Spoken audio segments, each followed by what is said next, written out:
Sweetie. Yeah. I know Jamaica is a corporation business name. Solomon Island. And Jamaica people, you are the Hebrew Israelites. Hebrew Israelites. Study on them things there. Will not be Israelites.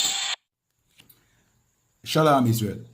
Alright, so Sizzla Kalonji, you know what I mean? We all know Sizzla Kalonji, you know what I mean? A prominent dancehall and reggae artist. And also a leader in the Rastafari community, because we know that he's a Rastafarian, right? Well, he went on stage and admit that we are the Hebrew Israelites. You understand? So what does that mean? Alright. Not only does that mean that the ISUPK and the commanding general, Anna, was right.